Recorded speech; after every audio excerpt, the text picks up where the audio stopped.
And a most gracious good evening, ladies and gentlemen, boys and girls. Welcome to Mad for Midcentury. Where do we begin to behold the glory of how much we all love going in search of classic and kitschy American life and style? I've dedicated my life to it, and I want to tell you how much I appreciate your being here right now, because that in part makes it possible for me to follow my passion and my fashion for going in search of the time warps, the treasures, the spaces and places that we all love to celebrate so much. So with that said, are you guys ready to start?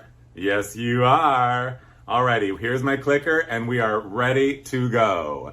It is the age of space. The year is 1967, and we have just landed in front of the most spectacular hot dog stand ever in the history of the known universe. The Tale of the Pup, built in the year of 1946. How much do we all seriously love places that are shaped like what they sell? I know. Well, in the realm of those kinds of places, and there aren't that many, this has to be one of the ultimate of all time. But as we know, there can be trouble. And as it were, about 17 years ago, the people at Cedars-Sinai Hospital said, we're going to build a tower right on top of your hot dog if you don't move it. And so they're like, okay, what do we do? Oh my gosh, we're going to have to move it because we don't want to lose it. So yeah, it was one of those move it or lose it kind of moments. And so the owners didn't know what to do with it. So they put it in storage and it was shrouded in secrecy. And everybody wondered, what happened to the Tale of the Pup? What happened? Where is it? Well, I played a little detective. I got a hold of the owner and I said, will you meet me there at your storage shed, wherever that is, so I can see your hot dog and just kind of check on it and make sure it's fine and everything? And he's like, well, I don't know about that. I'm like, please, I really need to see the Tale of the Pup. And he goes, well, okay, well, come and pick me up and we'll go down there and we'll look at it. So it was in Torrance in a storage facility. So we go down there and here it was. And, I saw that it was in good condition and everything. I was very happy and I was very appreciative. And now I knew where it was, which was exciting because we need to know these things, of course. This is a very important architectural monument. I just lost my power on my computer. It's coming back right now. Okay, we're back. So anyway, so what happened is that after, we looked at it under the tarp, he said, I don't want to take the tarp off. It's too heavy. I said, I get it. I understand. And it was dirty. But anyway, so I said, I want to take you out for a nice steak lunch at the local classic steakhouse. And he goes, oh no, I wouldn't be interested in a steak lunch. I said, whatever you want then for lunch, that's where I'm taking you. What do you want? He said, I want a hot dog. So we went and had a hot dog. Anyway, but you guys, through an odd series of strange miracles, which have to do with the Valley Relics Museum and Bobby Green of Group 33 or 1933 group on Instagram, you'll find him. The Tale of the Pup is back. And so we are celebrating in Los Angeles like we never have before. Yes, miracles do occur. And now you and me, we can go there and bask in the glory of the glow of this world-class cultural icon. The Tale of the Pup. Isn't it gorgeous? I know. Look at that big, delicious hot dog bun. That serving of mustard, that extra long hot dog, that neon sign on top, not to mention that little striped kind of curtainy little awning that comes up. Isn't that gorgeous? I know. Keep your eye on the sign. Here it is now. Yes, I stood there and I was just all aglow in the warmth of the richness of that incredible neon, you guys. And just, realizing how important it is to keep these treasures, these things that make our communities unique, to keep them there. So our communities keep being unique instead of turning into a big Starbucks. What was for dinner? Well, what do you think? A hot dog. And we love their packaging. We love their art direction. World famous Tale of the Pup. It looks so delicious and everything. Well, okay, never mind. The onions were a little over-grilled. Never mind. The hot dog bun was a little soggy from the steamer. That hot dog was absolutely delicious. I wouldn't have changed a thing, And of course, don't you love that little bit of mustard? Well, after I was done with it, I was like, I think I'm still hungry. What else is on the menu? Well, what else? How about a corn dog? How much do we all seriously love corn dogs? I know. There are many places to get great corn dogs, and my personal favorite place in the known universe to get a corn dog, of course, the same place as yours. Not to say that the Tale of the Pup's corn dog wasn't delicious. It was. But I don't know about you, but I do indeed love the hot dog on a stick. Yes, in Santa Monica, since the year of 1946, you guys, hot dog on a stick, another cultural icon in Southern California. Never mind, they bulldozed this original building this year. Hot dog on a stick still survives. And there you can see those gorgeous stripes on the cup, and how much do we love the stripes. And that deliciously done corn dog with a little, like, don't you love that serpentine of mustard on it? I know, almost as much as we love, I'm sorry, I'm getting excited because you guys, my admiration, appreciation, respect, and awe for the waitress. I mean, well, so I guess we're not supposed to say waitress anymore. Well, they're not even waitresses. It's a stand. It's a hot dog stand. The servers, the people behind the stand at Hot Dog on a Stick wear the most gorgeous uniforms ever in the history of known uniforms. I mean, look at that. That stripe pattern, the color theory, everything about it. The blue, the yellow, the blue, the white, the red, the yellow, and the blue again. And you can see the stripes all the way across the back as well in the mirror. And of course, that little cap, you guys, is extra special, but it's going to have to remain in your imagination right now or in your memory because, well, I accidentally cut the picture off, but it just keeps going up and then it comes to a delicious round and it too striped, as you can see. Yes, Beatrice was very friendly. She said, oh, did you want a hot dog on a stick today? And I'm like, well, no, I'm just trying to cut down or whatever. And she's like, how about a little hot dog on a stickette? And I'm like, what? And she goes, yeah, a little sample. I'm like, okay. And voila, there it was, a little hot dog on a stick pop. I know, they should sell hot dog on a stick pops. I mean, they should sell like 5 to an order, 7 to an order, 22 to an order. I know, wouldn't it be amazing? I mean, we would love that. We would buy that. I know, we would. Okay, you guys, you want to talk about, sorry, I better calm down. Already, I think I need a drink of water.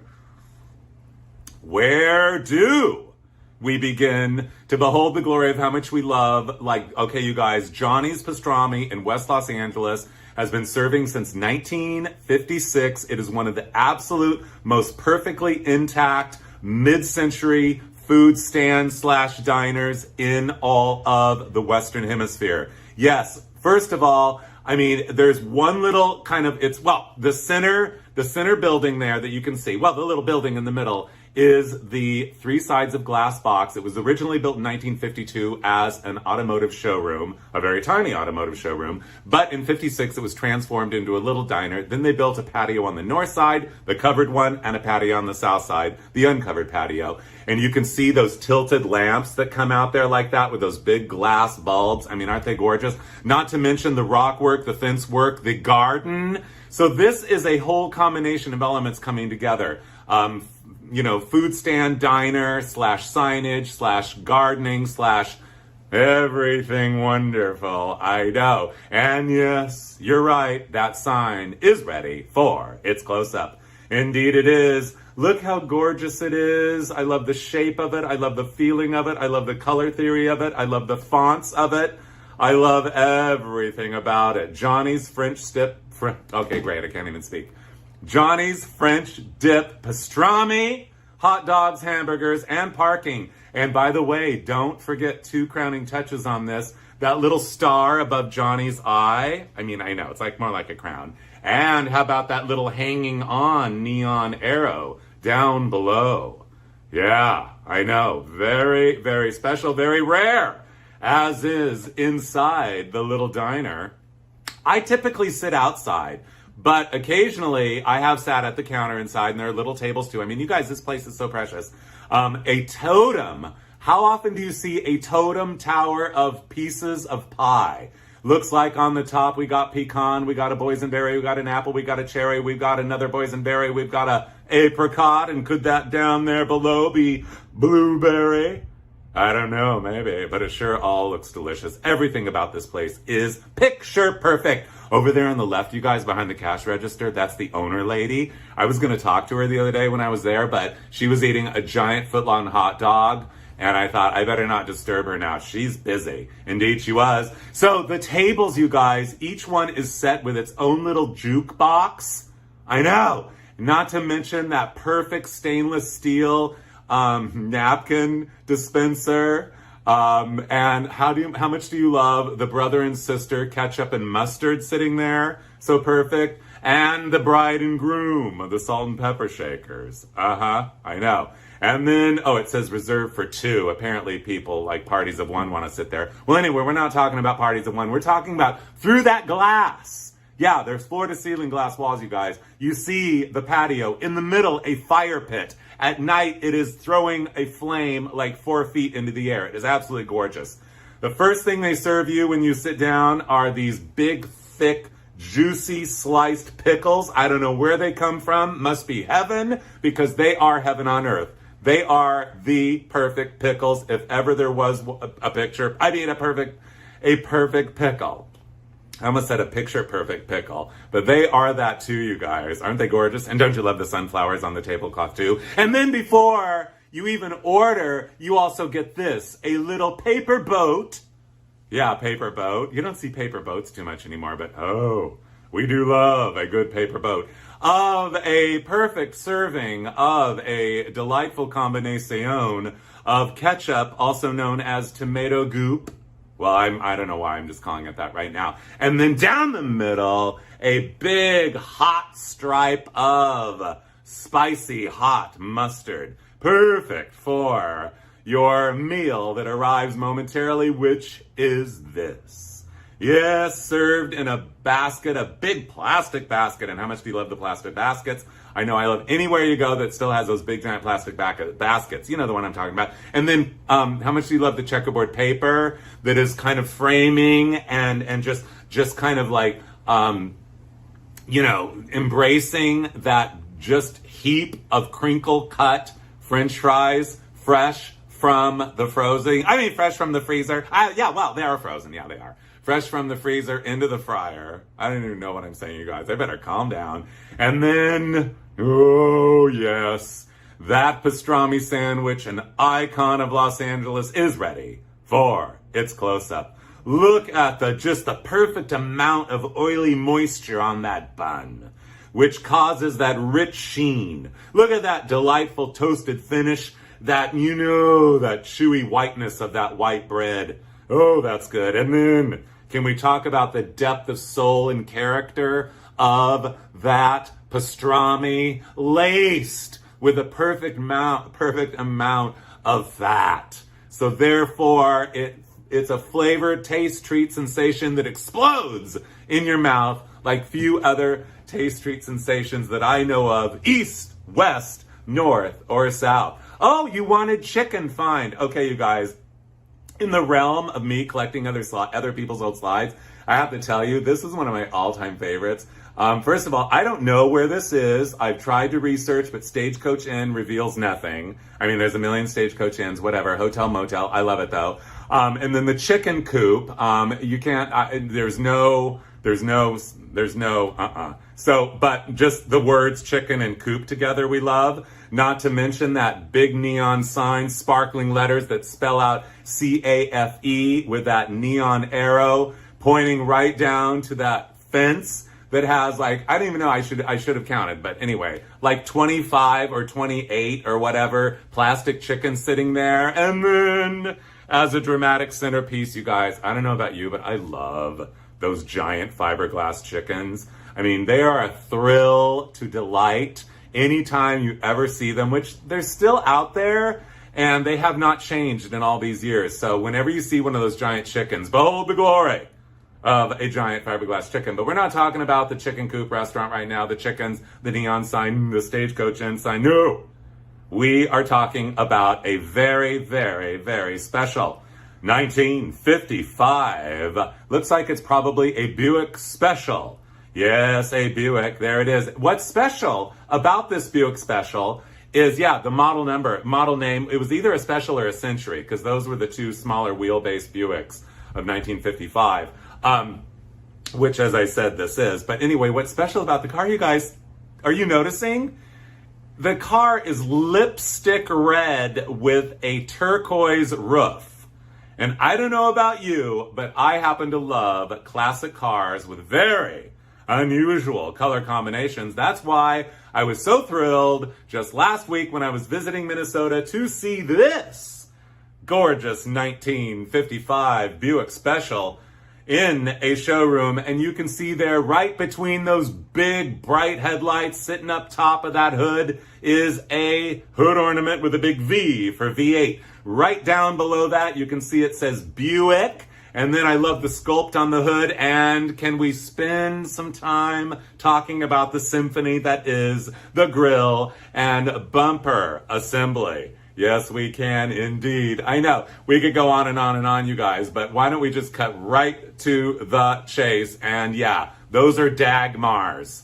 And you know what? Don't get in the way of this car because it will push you out of the way. Those Dagmar bumper ends will take you places. Oh, yes, they will. If you like the front, you're going to like the back. Here it is now. Look at that sweeping side spear that comes down off the front fender. Boom! Right to the front of the wheel well, all the way down to the rocker, over the wheel and back, off the end, pointing right to that big, bold, chrome taillight assembly, that big taillight, that big backup light, and then finishing down there and letting that wrap bumper end. Sorry, I get excited. Wrap right around it so graciously. And you can barely see up on the front fender there are the 3 portholes, which of course is the hallmark of every 1955. Well, all the Buicks through the years. Well, not all, but most. Anyway, we could talk about portholes. That's another time. But we are talking about the fact this car too has a very unusual color combination. And I do hereby declare this is original. I don't know about you, but I love the 3D colors together. In fact, my 2 favorite colors together are a minty turquoisey blue green and her lipstick red. And there it is in all of its glory for us to behold. No fear of color. I know. Oh, you wanted to talk about advertising vehicles. That's fine. Here I am at White Fence Farm Restaurant in suburban Denver. This is probably about 10 years ago. Chicken, shrimp, steak, White Fence Farm Restaurant, West Jewel, Lakewood. They had 2 locations. Yeah, had. Out of beeswax now. I know. But I stood there and I beheld the glory of this international truck that had a baby with a giant metal chicken. I know.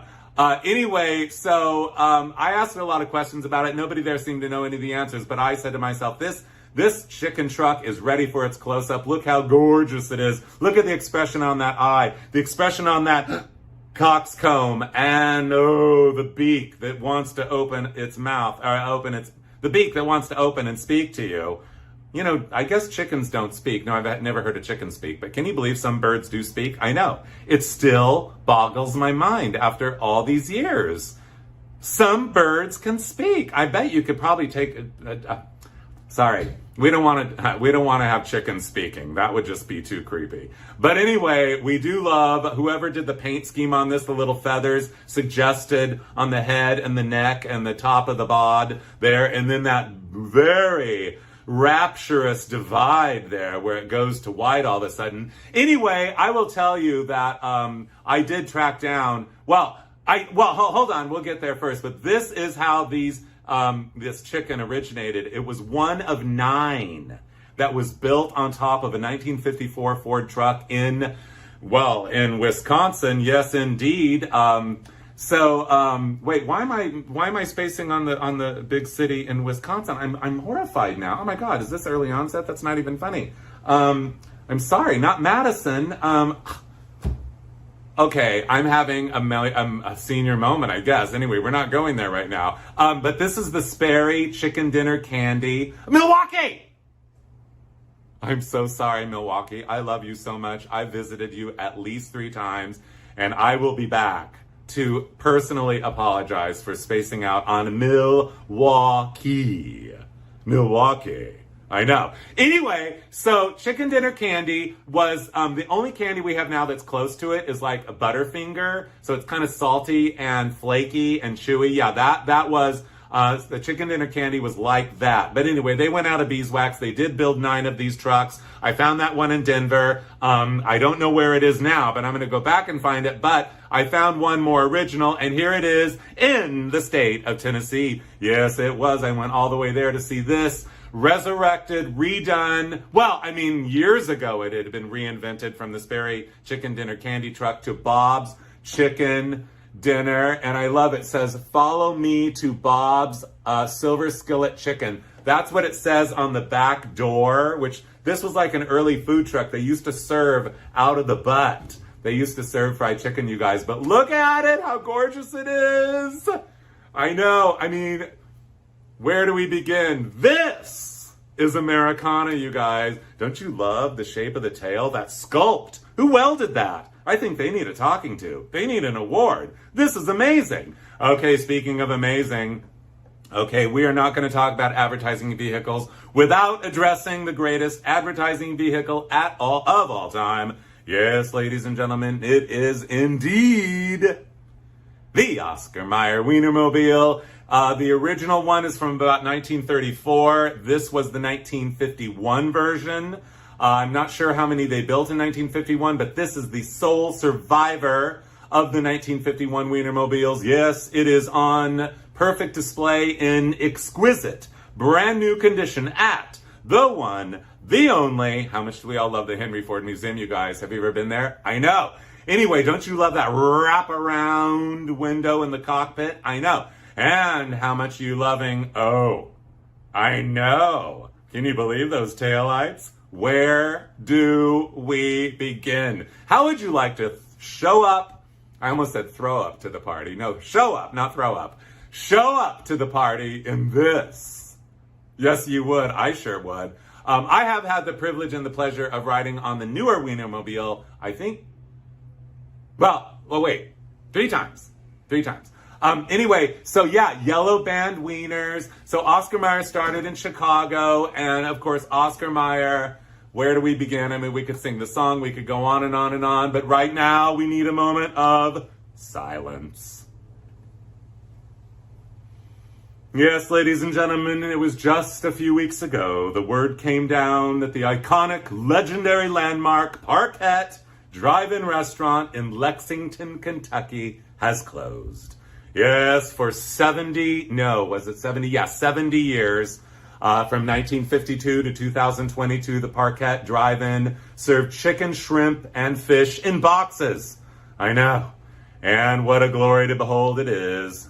But nothing lasts forever in this world. But let's just take one last look at this flourish of a sign that kind of wants to be a harp, isn't it? I know. Don't you love that P, the A-R, and then K-E-T-T-E? Any word that ends in et. I love et. I love any word that ends in orama as well, but et. I know, cigarette. I know. Anyway, so here it is, and you can see I'm very small. That's a very large sign there, but let's talk about the crowning touch of the sign. The ladies and gentlemen, the world's only surviving, well, at least in place, as of now, she's still up there, a neon car hop. This is rare. The detail on this is exquisite. She's got her little pillbox cap on. She's got her, 1950s kind of band uniform-esque uniform on. And she is reaching out there with a tray with a hamburger on it. I'm sorry. I'm a little overwhelmed. I mean, this is such a rare and glorious piece of American pop culture history. And look at the little car there. I don't know if you noticed, there were more cars and they probably chased themselves back in the day. That looks like about a 1951 Henry J or an Allstate. You can look it up. Yeah. And oh, don't you love the close-up of the top of that P? I know. Anyway, I would happen to be privileged to eat there 2 times in my life. Yes, indeed, I did. And of course, I just said, give me everything deep fried. Give me the deep fried combo platter. I mean, I always order the specialty of the house. So in this case, the specialty chicken, shrimp, and fish, I had all 3, along with, I guess that was a styrofoam container of some chicken gravy, and there was some coleslaw there, and you can see that roll, a little more modern than everything else, and then some dipping sauces or whatever, ranch, and probably Thousand Island dressing. Oh, I know. Well, of course, it was all delicious, almost as delicious as, well, actually, no, it was a little more delicious than this. This is the chicken pie at the Chicken Pie Shop in Fresno. This show is not about places that have closed, you guys, but the Chicken Pie Shop in Fresno since 1956, it also has closed its doors.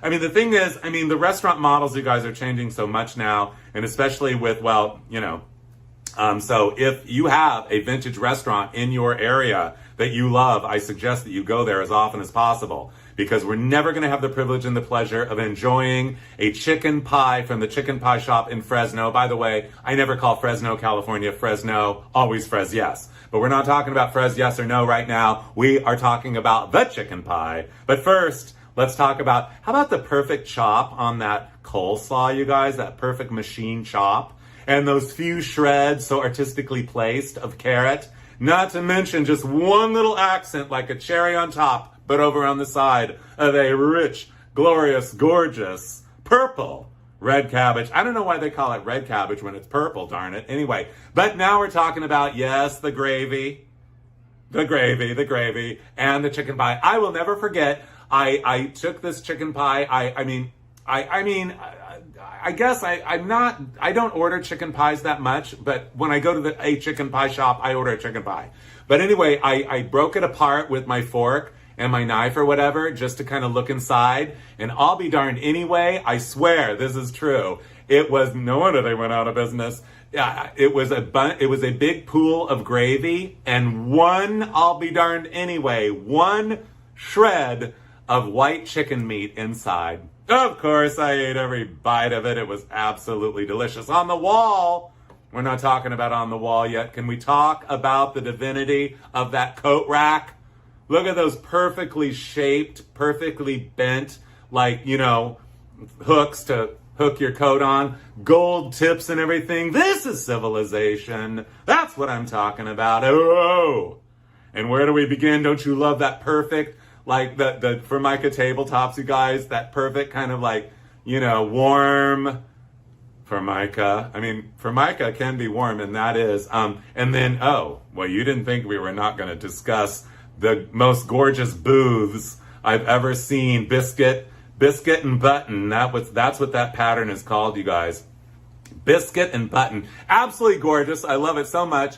Anyway, in the colors, yes, again, no fear of color. But we're not talking about that. We're talking about, what's on the wall there? I want to know what happened to this chicken. So anyone in Fres, yes, can you point me to where this 1956 plexiglass chicken on the wall is now? Because that is a masterpiece of mid-century modernity in every way, every day. Look at the color theory on that.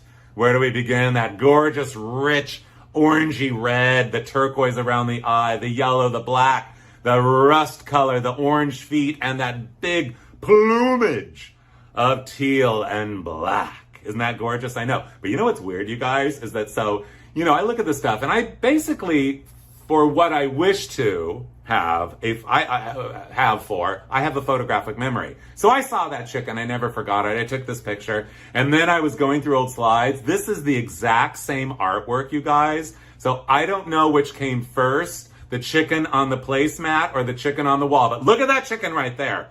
Reverse it, and that is it. That is it. That is the same chicken, you guys.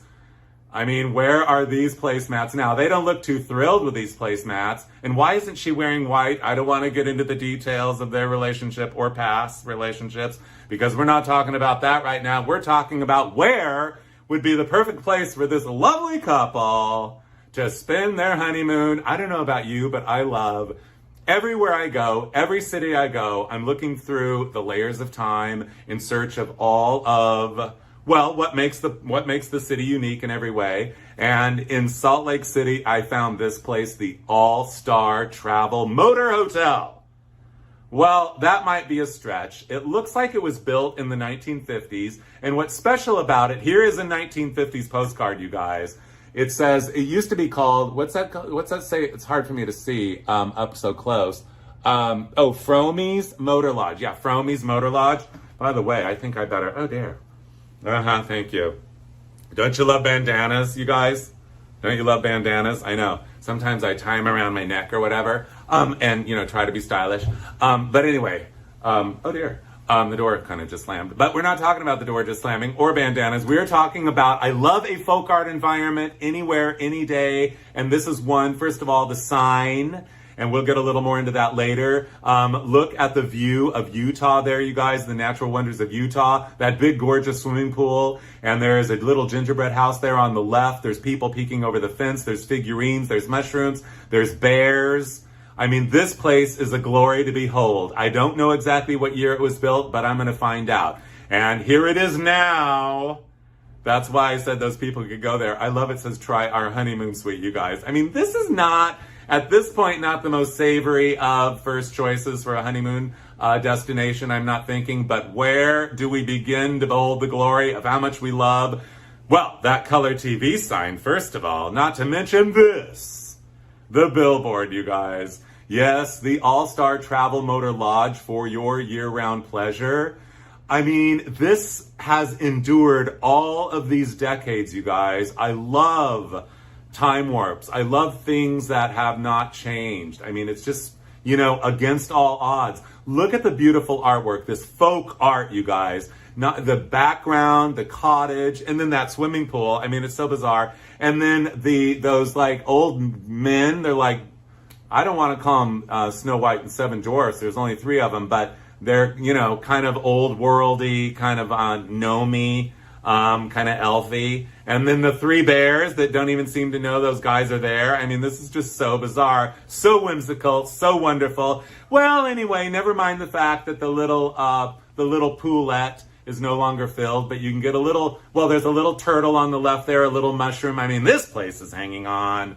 This deserves to be brought back and turned into one of those amazing boutique hotels because, you know, the bones of this place are great. There's the view now of some of the natural wonder of Utah and how much do we love the natural beauty of Utah. Have you been to Utah? I know, it's stunning, it's shocking. Where do we begin? Mother Nature puts on quite a show in Utah, almost as great as this one right here. I know, speaking of great in Utah, you guys. So anyway, it's, yeah, the All-Star Motor Lodge. If someone wants to move to Salt Lake City and do a boutique hotel, this would be it, and I'll be your first customer. Indeed, I will. So, I'm driving around Salt Lake City, this is a few years ago, and I had to go to the bathroom. So I'm like, okay, I'm gonna Kentucky Fried Chicken, perfect. I mean, they'll have a bathroom. So I pull in there, and I'm like, this is kind of an extra Kentucky Fried Chicken. And okay, so it's like, and then I love the Master Muffler Man in the background there, adding to the ambiance of it all. I know, how much do we love Muffler Men in any form.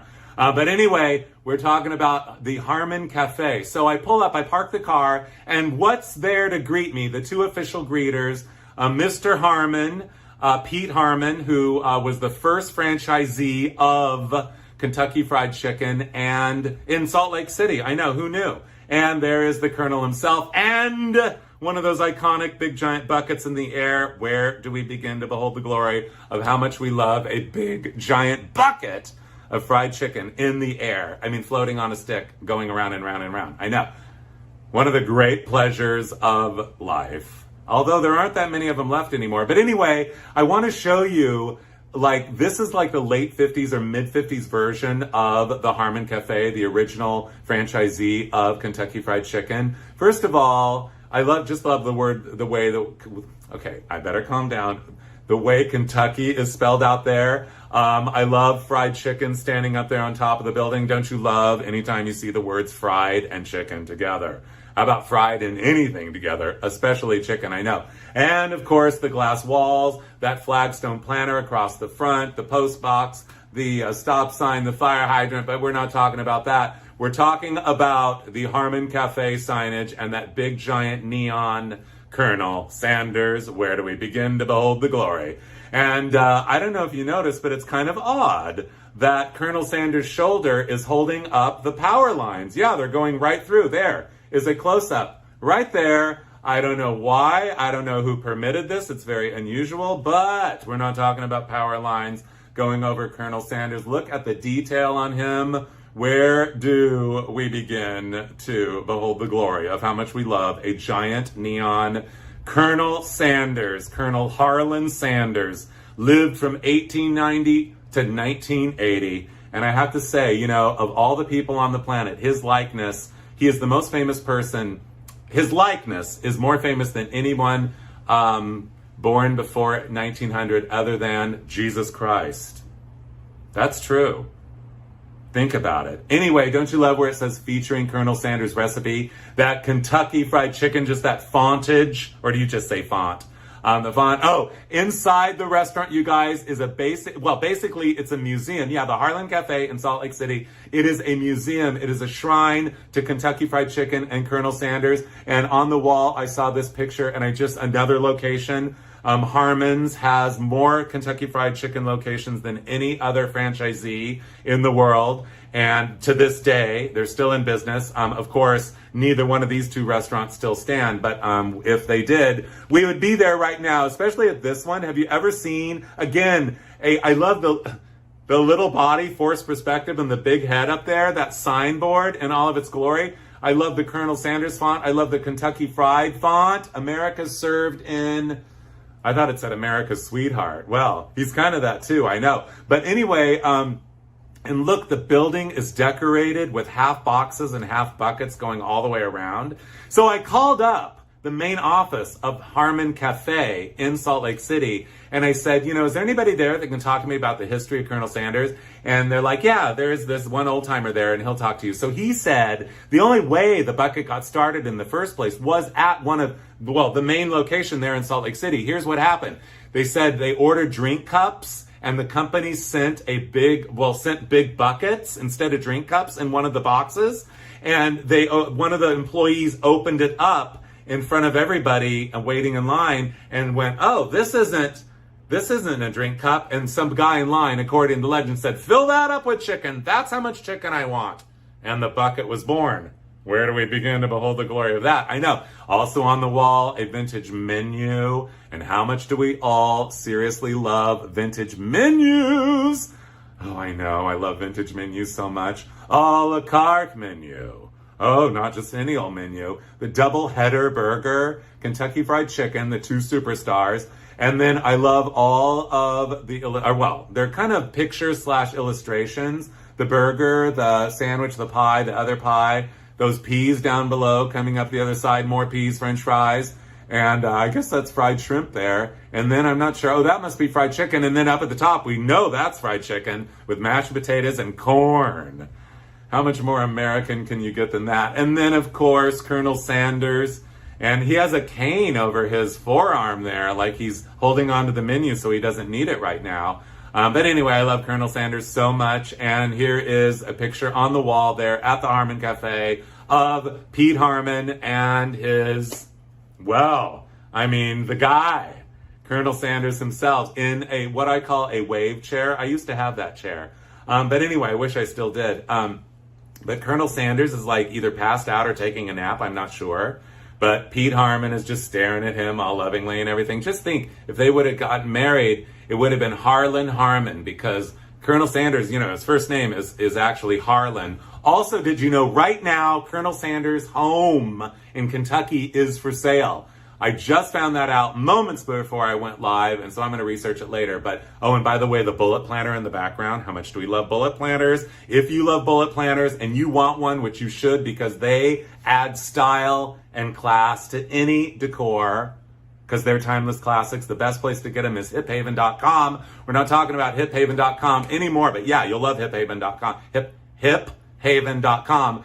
Look, they even had one of Colonel Sanders' white suits. So, also, speaking of Colonel Sanders' legendary white linen suit, so basically the story I got from the powers there that be at the Harmon Cafe is back in the day when Colonel Sanders would come to Salt Lake City to ride in parades and stuff because they were his number one franchisee, he would be wearing a dark suit and he would get so hot on the float. Finally, one year they said, no, we're going to put you in a white suit, Colonel Sanders. And voila, the white suit was born. So I do believe it. And by the way, speaking of buckets, here's one right now. Uh-oh, here we go. There it is. Whoa. I'll give you a moment to have a moment.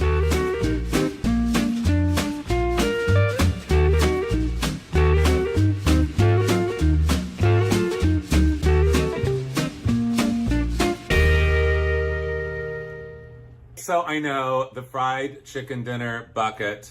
What am I saying? Sorry. The Colonel Sanders fried chicken bucket as a chandelier. It's like, how much do we love chandeliers? Nevermore.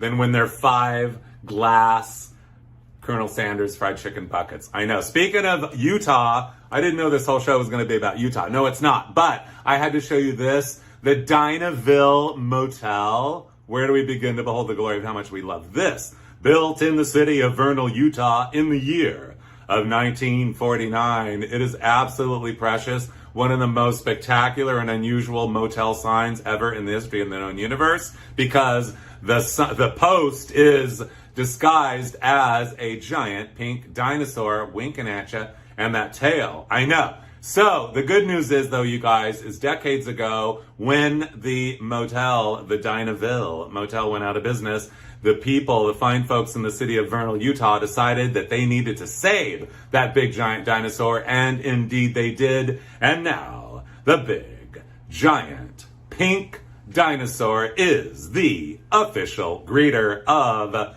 Vernal. Oh, I guess, is it Vernal or Vernal City? I don't know, but Utah's Dinosaur Land. I know. Speaking of dinosaurs, I don't know about you, but on the way, well, actually it's hours away from the Grand Canyon, yet they call it the Grand Canyon Caverns. I love caves. I love when I'm traveling and it's 1,000,000 degrees out, and and you just kind of want to, go. Ah! Okay, wait a minute. Did you see that? Sorry, there's a lot of technical difficulties here, but we're back. Are we back? Yes. Sorry. The phone fell. I filmed this on my phone, you guys. Anyway, technical difficulties, but we are back. Okay, we are back at the Grand Canyon Caverns. I love caves, you guys. I love caves because they're always 56 degrees. I don't know why. It's a freak of nature. So whenever I'm traveling and I see a cave, it's like, "Arr!" And plus it's always kind of like, well, I mean, it's like, talk about a time travel experience. You're like going into 10,000 years ago or something. I know. So, and plus we love a giant dinosaur, of course. This is, by the way, okay, sorry, the phone fell, but we're over that now, right? Anyway, what I was going to say is that this is the only cave in the United States that you can actually spend the night in. Yes, you can spend the night in this cave. So I highly recommend it. And I haven't done it yet, but I want to. And some friends of mine did, and they said it's terrifying, of course. Because you don't know if a bat is going to come and get you in the middle of the night or whatever, or maybe 1,000 bats or whatever. But speaking of caves, as I said, I do love a good cave.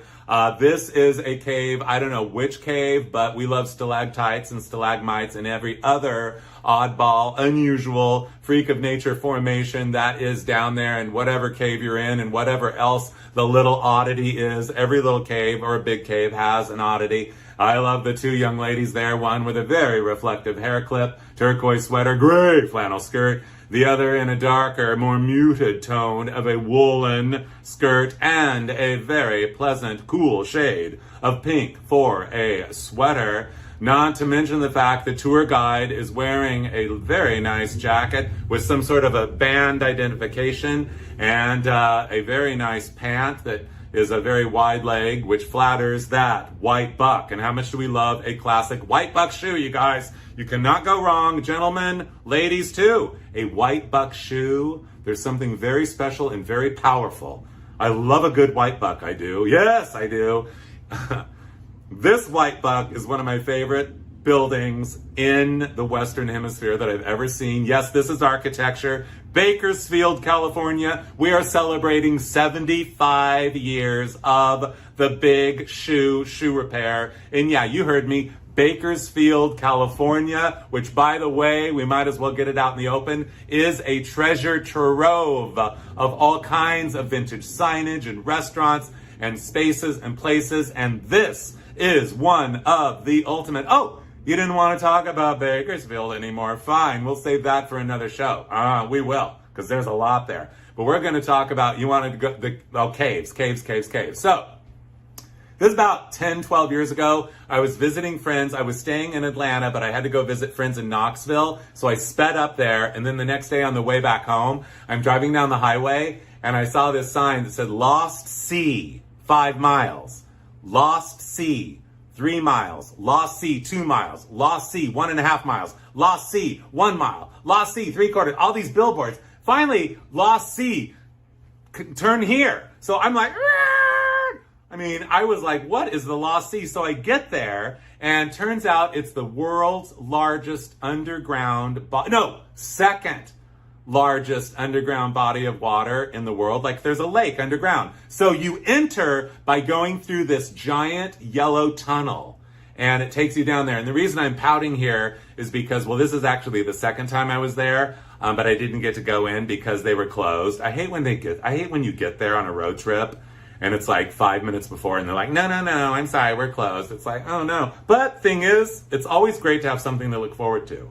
So when I travel, if I don't get to see something, I'm never that disappointed because I know that it's a great excuse to come back. So anyway, I'll never forget the first time I went there, I sat down waiting, and you have to wait for a few minutes, and the lady next to me and her daughter, they said, oh, where are you visiting from? Where are you from originally, or whatever? And I said Ontario, California, because that's where I'm from originally.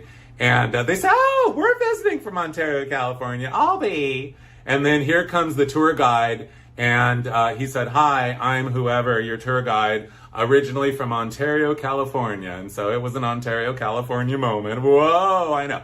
Well, we all know that we do all enjoy a good hometown moment. I know. Anyway, back to the matter at hand, you guys. Okay, so it's not easy to take a picture down there underground, but yeah, they actually take you out in a boat on the lake. This is in Tennessee. Did I mention that? Yeah, in Tennessee. That's where the Lost Sea is. So you go underground, and there is this massive lake, and the ceiling is like a big dome or whatever. And when I'm in caves or whatever, I mean, I didn't grow up going to caves. I grew up going to Disneyland. So when I'm in a cave, it's like, it reminds me of being in a theme park for some strange reason. So I kind of get that warm and fuzzy theme park feel. But anyway, yeah, this big dome of rock is over you, and you go out on the lake, and they have trout in there. And the trout, because they don't have any sun, they have no vision and no pigment. So they feed the trout, and you go like, oh, and the trout splash around a little, and then you come back and okay, anyway, if you like lakes, you like rivers, here is the Los Angeles River. Yes, it is cemented in.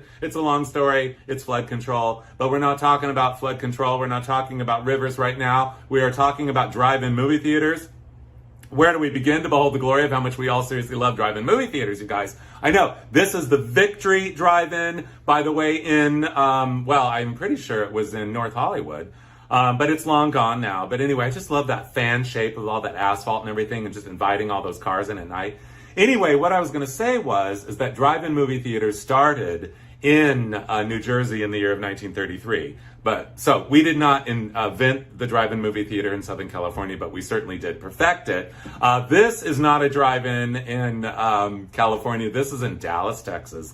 And I'll never forget, I showed this slide at a film festival in Dallas, and a lady there said, I want to take you and show you the site of the Jefferson Theater, where it was, the Jefferson Drive-In Theater. And by the way, do you see it says Invaders from Mars? Can you believe that on the marquee? In color, also, Gene Tierney as Laura. I do remember seeing Gene Tierney as a child on a talk show, and I think it was Gene Tierney. Yeah, and she had been in an insane asylum or whatever. So, I know. Life can be rough. And yeah, we love the Chevy parked there. I think it's about a 50 or a 51. But anyway, and by the way, don't you love the color theory of this drive-in? That gorgeous, kind of reddish grape color, the pink, the turquoise, the aqua. I mean, this is a very special. Color theorists, take notes. Take a note right now, because this is special. But anyway, so the lady said, I'll take you to show you the site of the drive-in movie theater. And we get there, and it was still there. I said to her, I thought you said it was torn down. And she goes, I thought it was. So anyway, we stood there, we looked at it and everything, and we're like, oh. And then she calls me a week later, and she said, I drove by it again, and guess what? They just bulldozed it. Had to build a Walmart. Anyway, speaking of, the Sunset Drive-In, built in 1950 in San Luis Obispo, California, is one of my favorite drive-in movie theaters on the planet for several reasons. One is, don't you just love the name? The Sunset Drive-In. How perfect is that? I know. But this is an extra special drive-in for two reasons. One is, at the base of the screen tower is where the manager lived for decades. And that is a little like house down there. You see the front door, 3 windows, like one's got to be the kitchen, one's got to be the living room, one's got to be the bedroom. There's probably another bedroom on the other side looking out on all the cars or whatever. I mean, who knows? 2 garages.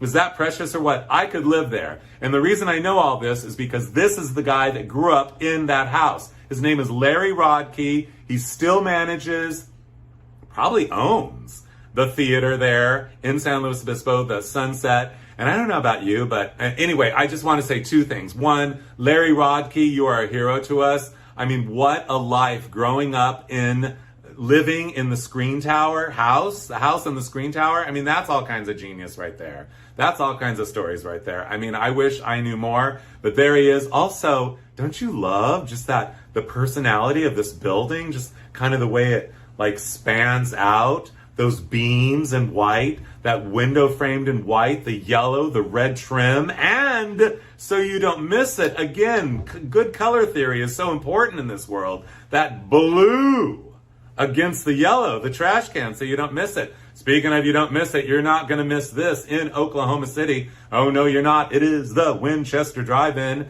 and it is going strong since 1968. And there you see this guy, he's waving you in. He has an animated arm there and a shotgun, in case you don't follow directions, I guess. Cowboy boots, Levi's, and neon.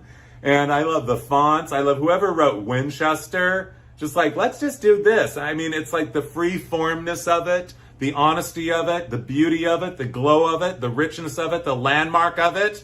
This is Americana. Where do we begin? Also, if you guys love a classic, neon movie marquee, drive-in movie theater marquee, this is one of the greatest in Belleville, Illinois. Wait, Illinois? Yeah, it's right outside of St. Louis, about 25 minutes, because I looked it up. Anyway, I have never been there, but I want to go there because I want to bask in the glory of the glow of this spectacular signage, you guys. And don't you love when a airplane and a rocket ship have a baby and are rendered on a drive-in theater marquee that has been standing there since 1950? Oh, this is very special. This is it's one of a kind. And when it's gone, it's gone. We need to preserve these landmarks for future generations who haven't even been born yet. And look, there's a Saturn in the sky, wait, okay, I can't even speak. I get so excited. There is a Saturn there, you guys. Saturn! And some stars. There's 2 people in the cockpit and everything. And it looks like the lights inside the fuselage, inside the main cabin are on. But anyway, I know we could go on and on and on. Not to mention the beauty of the color of the backside of that screen. That's like my favorite color, you guys. And by the way, you will notice it goes so well with royal blue and red. I know, where do we begin? Oh, you like jet fighters? Fine, be that way. Here's a jet fighter for you. Indeed it is. This is Colorado Springs, Colorado. The year is about 1963. And on your left is a store called Bon Marché. We got the Elite Barbershop, Cook's Candy Cove, and a violin shop. Bon Marché, always reminds me, when I was a child, my mother, Donna Kay's Kitchen, you might know her from Instagram. You guys always comment on her and everything. And yeah, she is such a dear. She's such a dear. And that's all real and everything. All the stuff she makes and all that, and I get to eat it all. It's so delicious. Anyway, what I was going to say is, when I was a child, my mother always had her hair done at this beauty parlor down the street called Bon Marché. So first time I ever went to France, I'm trying to make conversation with these French people who don't really speak English, but, I had a few French words. So I said my mother got her hair done at a beauty parlor called Bon Marché. What does Bon Marché mean? I said to them. And they said, it means very cheap. I'm like, oh. Anyway, so I know. But anyway, we're not talking about Bon Marché right now, meaning very cheap. We're talking about the poise and the dignity and the proper pose of the lady there on top of that little mini jet fighter, the U.S. Air Force Academy little mini jet for parades. And indeed, it is I wonder if they still have that. I should ask them at the U.S. Air Force Academy, which I went to a few years ago. This is evidence right there. And yes, it was stormy, but there was a rainbow. How much do we love Somewhere Over the Rainbow? I know, we love rainbows, don't we? Yeah, and we also love that song, The Rainbow Connection from the Muppets, too. Why are there so many songs about rainbows? And what's on the other side? Rainbows are visions. I know. But anyway, I love it.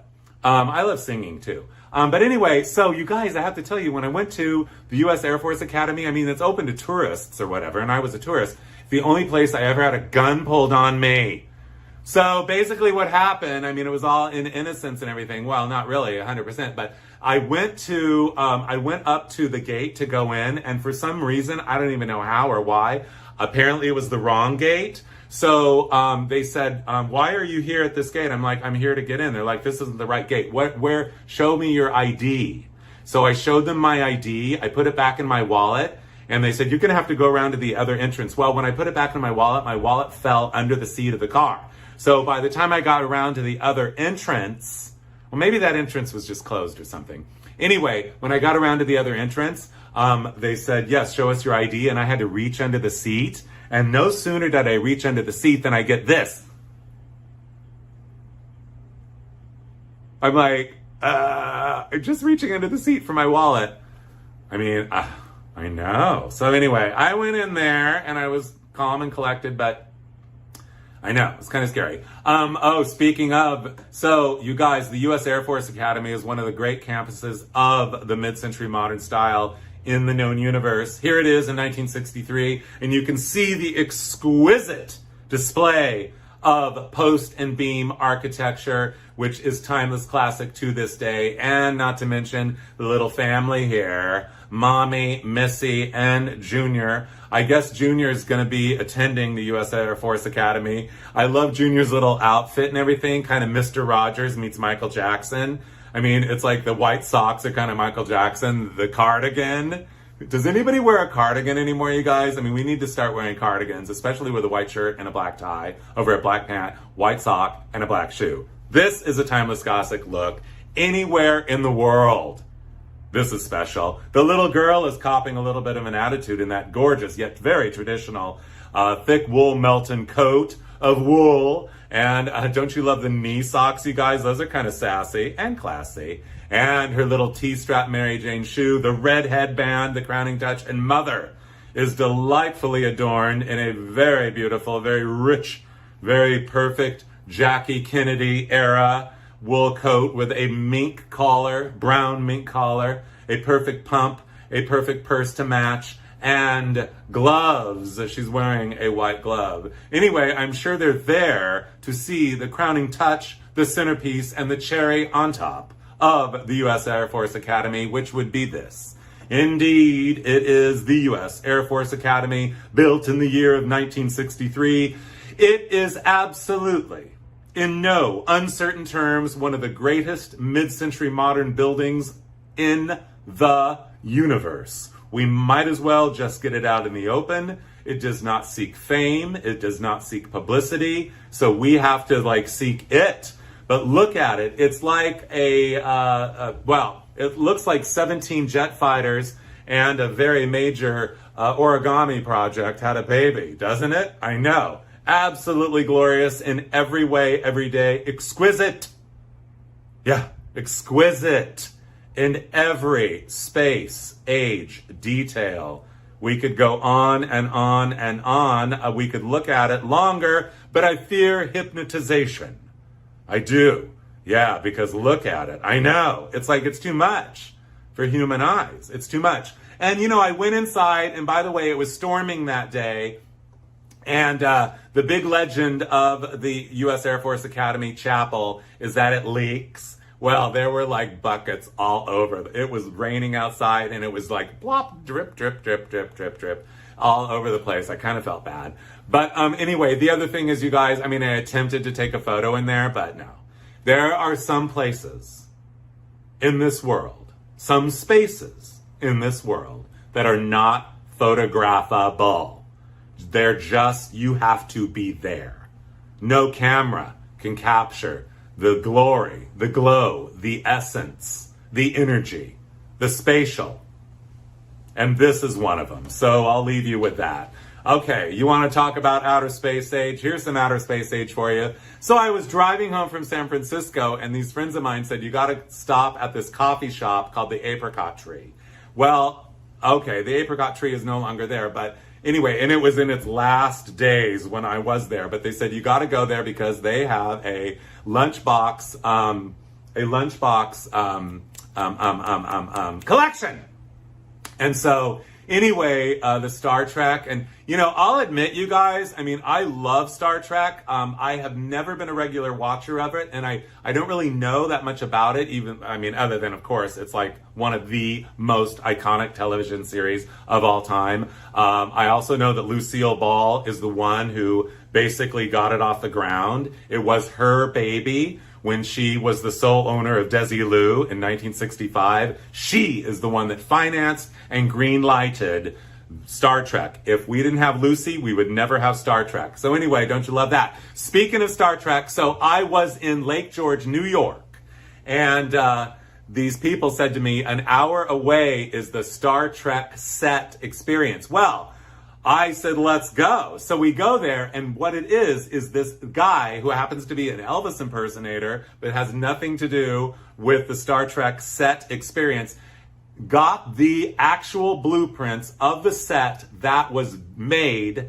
at Desilu Studios, or Paramount, whatever it was, in Hollywood back in the day, and has recreated it line for line.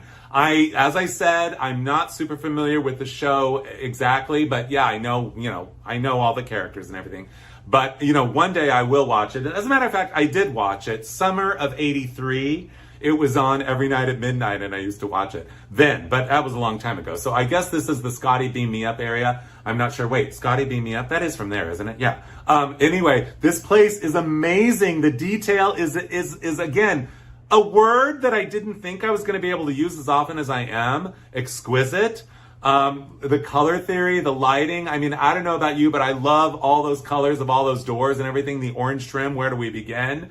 This apparently is one of the famous sets from the show, and every single thing recreated in perfect, authentic detail. I'm telling you, this place is Walt Disney quality. In order to see it yourself, you're going to have to go to upstate New York, and you may encounter the Elvis impersonator owner when you're there. But I just loved the feeling of it, the lighting of it, the details of it. And I mean, we could go on and on and on. I love the spray bottles back there on the shelf. Like, spray bottles are futuristic. I love that lamp and everything. I know. Again, the details. I'm very certain that they recreated it, I mean, almost exactly as verbatimly possible,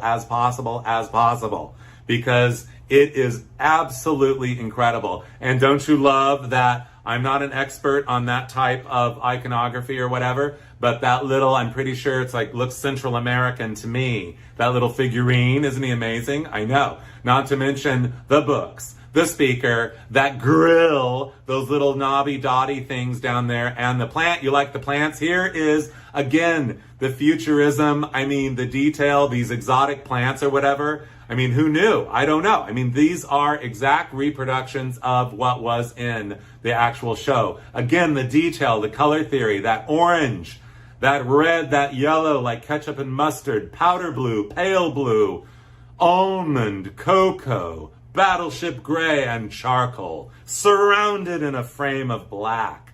Little buttons for you to push. That little tilted up mini speakerette, that grill cloth, the sheen on that little thing on the side. I mean, every detail. This place was spectacular. Anyway, again, this must be the central hub of Command Central of Starship Enterprise. I will, as I said, I'll admit it, I am not an expert on Star Trek, but I was inspired to learn more because this is amazing. I want to watch it. And then, of course, they let you take your picture there where Captain Kirk must have sat. By the way, Captain Kirk, you guys, Leonard Nimoy, I'll never forget, in 2016, I was flying home from Germany, and I watched a documentary about Leonard Nimoy that was made by his son. I cannot recommend it enough. Anyway, yeah, Leonard Nimoy documentary. So then it was time for miniature golf, and I don't know about you, but I love a folk art environment. I love folk art environments, and that makes me good at the sport. That, well, yeah, I mean, actually, miniature golf is the only sport that I'm good at. It's the only sport that I enjoy. I was never a sporty person. I didn't grow up sporty. I was just never good at sports, but miniature golf I excel at. Miniature golf is the only game that takes place in a folk art environment. I mean, where else are you gonna go and play a sport where you can actually go and see? I love the attitude of this Humpty Dumpty that sat on this Brise Soleil wall. I know, breeze block. I have to channel Palm Springs right now because the Palm Springs is full of breeze block. Little did I know I was going to find any in Lake George, New York, which, by the way, is a vacation paradise in case you've never been there. But anyway, again, the whimsy, the stripes. I love the bear cave with a Pepsi machine in there. But yeah, the color theory on the stripes, the yellow, the blue, the red, the green, the purple. I know, the expression on his face, gift world. This is my kind of place, absolutely. There's no such thing as me going miniature golfing without basking in the glow and beholding the glory of all the whimsy, the playfulness, the bright colors, and the creativity that we are surrounded with. I love miniature golf. Don't you love that candy cane? Don't you love the dinosaur? You can see a snake back there. And of course, the bird. I mean, the bird. Thank you. Have a nice day. Thank you. Speaking of have a nice day, you guys, here's a nice day again at the Apricot restaurant on the way home from San Francisco to LA on the side of the road. No longer there, but I did take the picture of this glorious Disneyland lunch pail, you guys. But anyway, you want to talk about Disneyland right now. There's something very special happening now across the street from Disneyland in Anaheim, California. Yes, this is the original House of the Future, which stood at Disneyland between the year of 1967 and 1957. And you can see the castle in the background there. Well, I will tell you, I'm happy to report across the street, lovingly, exquisitely reimagined and recreated at Howard Johnson's Anaheim, also known as Hojo Anaheim. This picture was taken at about 1970. Don't you love their outfits? I know. Those white go-go boots, timeless classic. How about that side-sweeping long skirt that young lady's wearing? Her, over there on the right. Everybody's waving. Everybody. Well, I don't know what happened to the trolley. The trolley's gone, but you are now going to get a sneak preview of Howard Johnson's Anaheim's Retro House of the Future suite. So here it is. Behold the glory.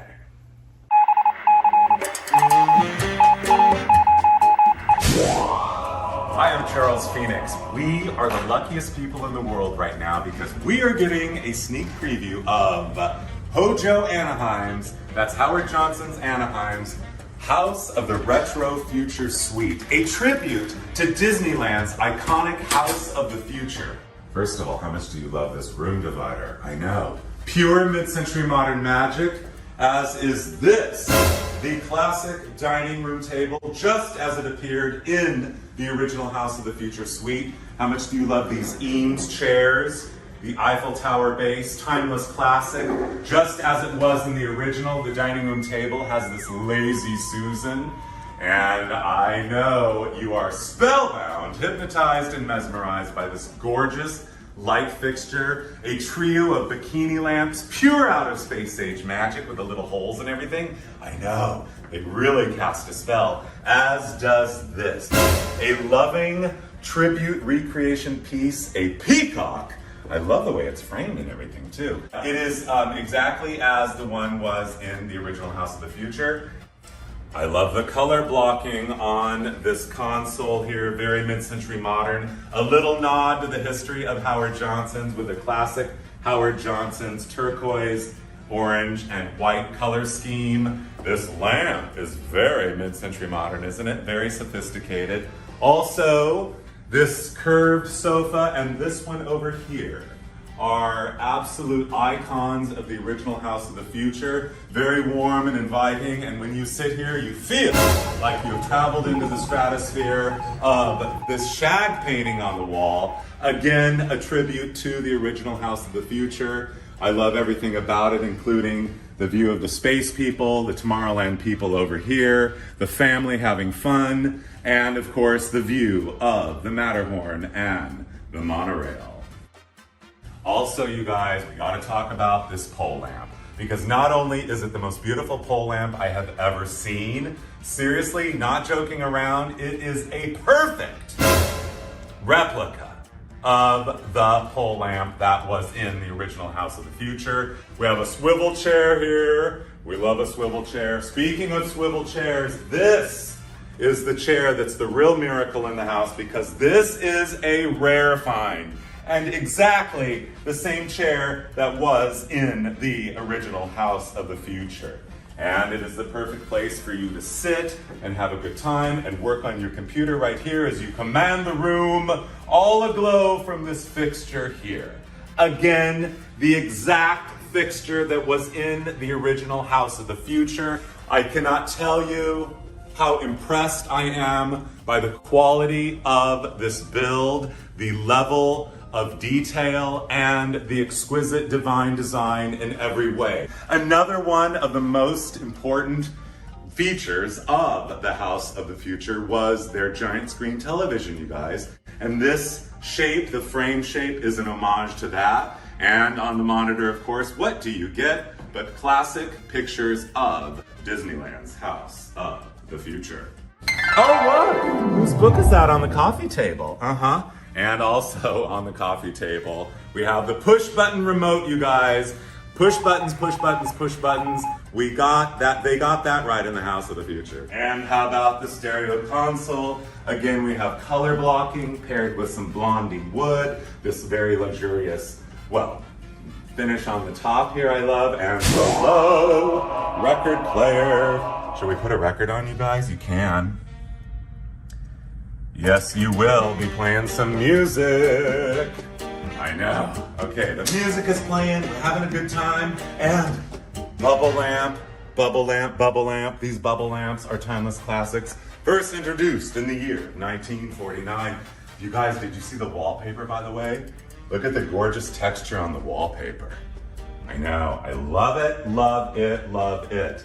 And did we talk about, by the way, you guys, it feels as though you're time traveling into the wondrous world of timelessness, you guys. Everything about the House of the Retro Future puts you there. And did we point out right behind you, we're going back, you guys, the crowning touch of the entire space, I have to say, is this glorious window frame that puts you in the House of the Future. Indeed it does. And this like hovering, like spatial, gracious, spatial, recognitional, dining roominal. I don't even know what I'm saying, you guys, but I just love this like disc. It's like a giant guitar pick up in the air there.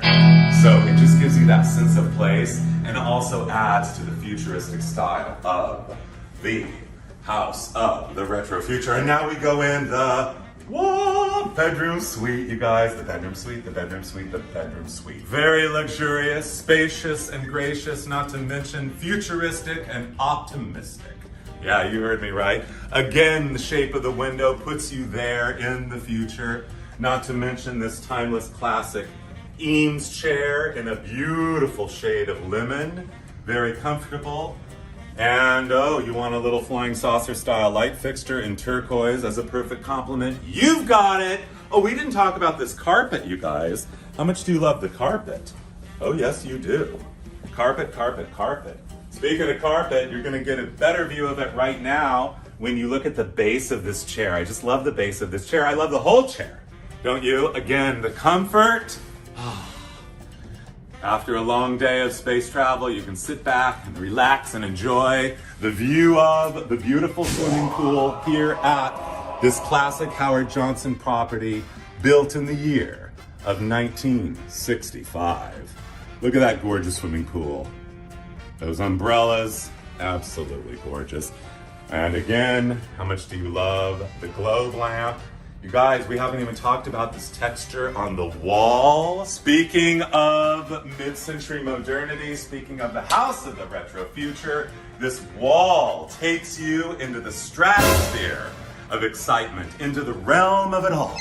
Oh, there are so many special details, like this classic telephone, you guys. Hello, yes, I'd like to book a trip to the moon, please. I know, well, we're in the future. You probably can go to the moon. Speaking of the moon, you're gonna go to the moon right now. Maybe I shouldn't have said it that way, but you guys, we are going in. Come on in. The biggest surprise of the House of the Retro Future suite is the bathroom. Well, the bathroom suite, you guys. Okay, here we go. There's a lot going on in here. First of all, how much do you love that halo mirror? And on that mirror, this is like Space Command Central right here. This is world headquarters. I love the shape of this light fixture here. A little more artwork by Shag right there. Can you see the shape of the tiles, you guys? The texture? Classic, timeless, classic, and more classic and timeless. How much do you love how gorgeous those sinks are? They look like they're as deep as the sea, don't they? I know. The shower, very big. You could have a party in there. I know. Another halo mirror. Whoa. I know. Again, wait, you guys, this tile is just beautiful. Very mid-century modern. Speaking of mid-century modern, how much do you love that too? I know. But you guys, the real surprise is what you can't miss. I'm not talking about the toilet, but that toilet is very futuristic, isn't it? I know. More of that gorgeous tile. But in the little, well, shall we call it the water closet, is this amazing mural, this blow-up photo of Mr. and Mrs. Tomorrowland standing in front of the rocket ship in Tomorrowland in the 1960s.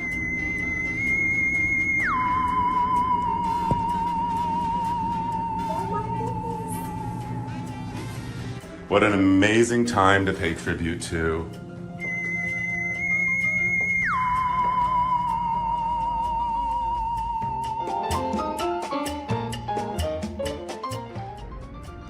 We've seen the dining room, we've seen the living room suite, the bedroom suite, and now one of my absolute favorite features and crowning touches of the House of the Retro Future suite is this model of the actual House of the Future in Disneyland.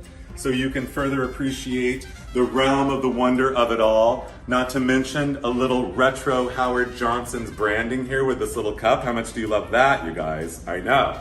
Yes, indeed. We all know life is full of surprises. Most of them are wonderful. And this is one of the greats, you guys. We did not expect this, but we got this. And I'm so excited to share it with you. This is Hojo Anaheim's House of the Retro Future. Thank you for joining me. I hope you've enjoyed the tour.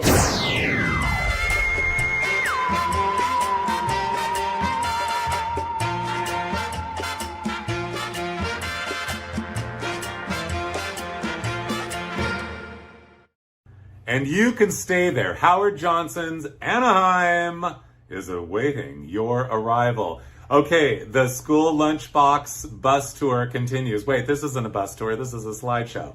Well, where do we begin? The Partridge Family. I mean, I gotta be honest with you, I was more Brady Bunch than Partridge Family, but of course, I always love the Partridge Family as well, especially their Mondrian bus, you guys. You want Mondrian? I'll show you Mondrian. Stick with me. So I'm in Minnesota, and Jill Lane texted me and said, I'll take you where you want to go. I'm like, okay, I know where I want to go.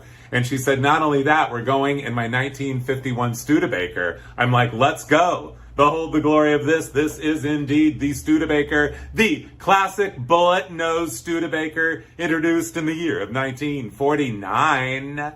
I remember when I was a little kid, the neighbors, Mr. and Mrs. Haney next door, had this exact car in this exact color.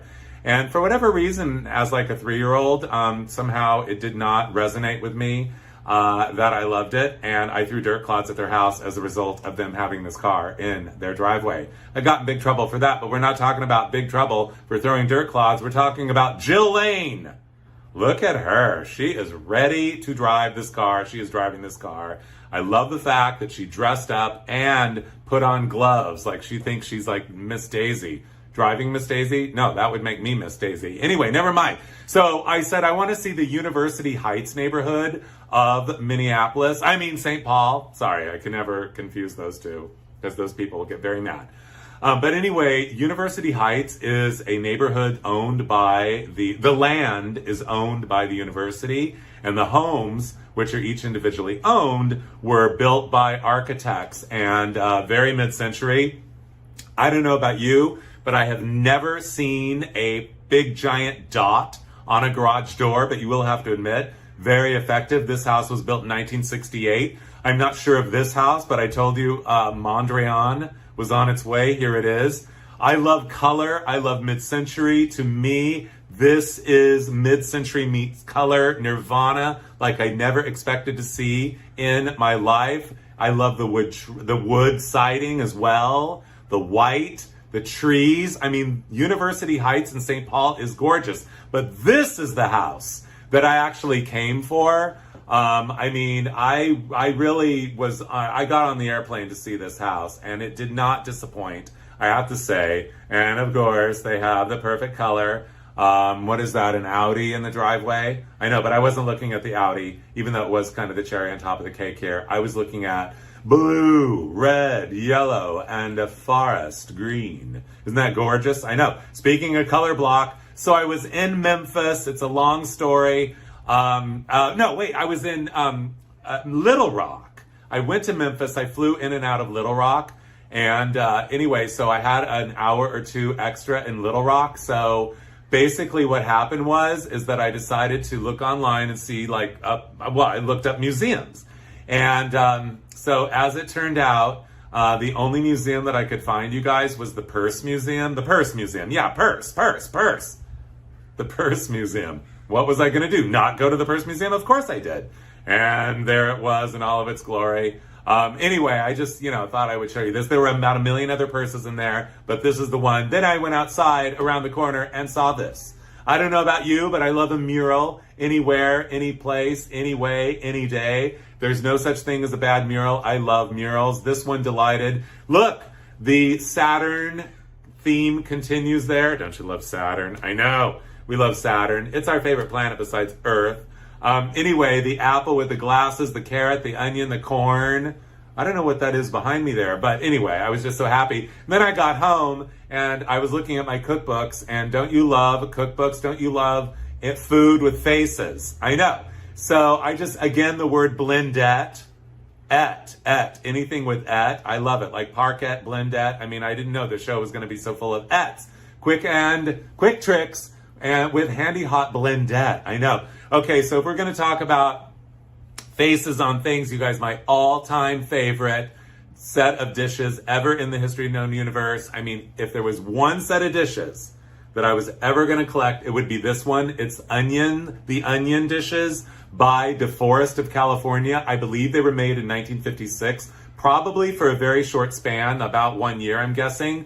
They're highly collectible. I do have one piece, it's three. The soup tureen I have, and what you're not seeing here is the soup tureen itself. The little ladle is also ceramic and has a little face in the little bowl of the ladle. So adorable. I know. Anyway, yeah, I know. Can you believe it? I mean, have you ever seen this pattern before? But you want to talk about legendary patterns, and this show is mad for mid-century. So here it is. This is the ultimate California pottery ever in the history of the known universe. This is Starburst, made by Franciscan in Glendale, California, ladies and gentlemen, between the years of 1954 and 1957. A very short run for some strange reason. I'm not sure why, but it was very, very popular, and tons of it was sold, and it is highly collectible. Each piece is a national treasure, and I know that for sure because I did all the research, because I was invited to give a value of it on the show Storage Wars. This is Kenny, one of the stars of Storage Wars. I was on it with him, and I was the one giving him the appraisal. And so, I mean, I forgot exactly what it was now, but that teapot's like, $275 or something like that. So, I mean, by the way, every piece is we might as well get it out in the open. Every piece is more than a mid-century modern masterpiece. Every single piece of Starburst is a world-class national treasure. Now, we are walking by, you guys, I'm not sure how we're making this transition, but we did it. This is the transition. I better calm down. I went to Graceland with all this talk of Elvis, you guys, the Elvis movie and everything. I thought I would throw it in. I went to Graceland. This is already a few years ago, but anyway, Elvis is kind of, been in the news lately because of the movie, which I did love, by the way. But what I was going to say is that I went to Graceland. I didn't even take any pictures because I just knew that it's like one of those places you just have to visit in person. Graceland is 10,000 times better than anyone would ever tell you it is. I loved it so much. I can't wait to go back. This is the only picture I took, which is something they never show in any of the photos, any of the promotional photos, which is the bathroom, the wallpaper in the ground floor bathroom. Poodles from 1957 when he moved in. I will admit, I went there hoping that there would be a lot of Elvis's jumpsuits, because I mean, they're the greatest clothes of all time. The greatest costumes of all time are Elvis's jumpsuits. So we might as well get that out in the open. Anyway, the reality is yes. I mean, I don't want to spoil it for you. I was hoping for like 3 of the jumpsuits. There's like 83. I know. These are not them. These are actually these are actual recreations that you can order now from the house that still exists that made Elvis's costumes back in the late 60s and 70s. Can you believe how gorgeous these clothes are? And if I was shaped just a little bit differently, I would so be wearing one of these. And then you can go to Sun Records, you guys. Sun Records is an absolute must-do while you're in Memphis. Everyone goes to Graceland and Sun Records, where Elvis and Jerry Lee Lewis and Johnny Cash all recorded their earliest, most iconic hits. So they will let you sing into that microphone. That microphone right there is the very microphone, well, they're telling us at least, and I kind of believed it, that Elvis sang into. So absolutely incredible. Here it is, Sun Records, an icon of Americana, a landmark extravaganza extraordinaire in Memphis, Tennessee. And don't you love the way sun is spelled out like sun rays? I know. Anyway, I walked next door because this sign caught my eye, Walker Radiator Works. And anyway, I went in there and I just said, I had to come in here and say, I love the neon sign out front. I mean, it was a radiator shop. And because I'm an old car guy, I feel at home in a radiator shop, of course. So anyway, I went in there and the guy's like, oh, really? You like vintage neon signs, huh? And I'm like, yeah. And a lot. And he goes, really? What are you doing tomorrow morning at 9? What are you doing tomorrow night? No, it wasn't a date. What are you doing tomorrow morning at 9 a.m.? Come to my house in West Memphis, Arkansas, and I have a million vintage neon signs in barns. So I go there, and we saw that. He said, no pictures, please. I said, okay. But he said, you can take a picture of this on his property. The man who owned Walker Radiator, which, by the way, just closed after 90 years. I'm devastated. But anyway, I know nothing lasts forever. Nothing. Was this 1961 Texaco station that had been, it's a prefab, as they were back then. It had been up for 1 year. And then the highway went in, and the guy who owned the station had to get a much bigger one. So he took this one apart in a million pieces and put it in a big semi truck where it was stored for decades. And then Mr. Walker of Walker Radiator rebuilt it on his property. And I mean, where do we begin to behold the glory of an almost NOS Texaco station from 1961? And of course, the crowning touch, the neon sign. Speaking of, it does, I know, what am I saying? There's no neon on that. Okay, calm down. There's no neon on that. Just 2 spotlights shining down on that glorious, iconic Texaco star. Yes, Texaco. We give green stamps. Okay, we're not going to talk about green stamps in this show. That's another show, because we have to talk about the other most famous thing to come out of Memphis besides Elvis was the Holiday Inn, which started in the year of 1952. This is the original Holiday Inn. Don't you love that band of yellow? Don't you love those red stars just sprinkled along there? And don't you love that famous font? And of course, the legendary, iconic landmark signage, which marked every Holiday Inn in the United States for decades. There is not one left standing. No, I'm sorry, there's not. This is the legendary Mickey Mantle Holiday Inn, which was in Joplin, Missouri. This sign is ready for its close-up. I don't know about you, but that color theory, again, that green, that almost Gumby green, isn't it? I know. That orange, the power of orange, and the power punch of yellow. And of course, the white highlight, free TV, swimming pool, spelled out in those plastic letters, which we love, of course, red, deep ruby red. And then, of course, well, there's more stars. They love the stars. And Holiday Inn, I mean, whose lesbian aunt came up with this particular script? of signage. It is absolutely gorgeous. And the crowning touch, of course, that starburst up on top. And yes, we might as well get it out in the open. One of the star rays has collapsed on this sign, but nevertheless, a glory to behold indeed. Here is one. Actually, this is a miniature version. I'm not sure why they made a miniature version, but this is a miniature version of the sign. Not one of those big signs actually still stands. Not one. But at Henry Ford's Greenfield Village Museum, Henry Ford Museum, that is where you will find this miniature version of the Holiday Inn sign. You will also find a 1957 DeSoto there in shadow, another show, 57 DeSotos. Instead, this time we're talking about the Predicta television. This is also on display at the Henry Ford Museum. This is one of the most spectacular televisions, the most spectacular television of the 1950s. The Predicta television. This is a very unusual, very rare model because you could actually pick it up, even though it was very heavy. It wasn't. Okay, great. I better calm down because I love Predicta so much. It wasn't. Well, you just sat it on top of its little cabinet there. Here it is, the most advanced TV of our time, made for 3 years, or was it? Yeah, 3 years. 1958 through 1960. The Predicta television. This is my Predicta. This is a princess model. Anyway, I found this years ago. I wished for one, the princess model in this color, which is kind of a brick, a rare color, and I'll be darned anyway. If I didn't wish for it, I said, I'm getting one, I have to have one, and like 2 days later, I opened up Craigslist or whatever, went online or whatever it was, and it was there for sale. So I went over to the guy's house, and I'll never forget, the house was lined with Kiss posters all over the walls and ceilings, and then this TV in the middle. And I'm like, I'll take it. So anyway, oh gosh, we could go on and on and on. But here is another model. This is called the barber pole model, the floor model, and it's round on the back. And don't you love those two little legs? I saw this one sitting in the corner at the Automobile Museum in Sacramento, and I just had to take a picture of it because I love the Space 8s. Okay, I am over frothing on these Predictas, but let it not go unsaid. Okay, I better calm down. I'm going to take a drink for a second.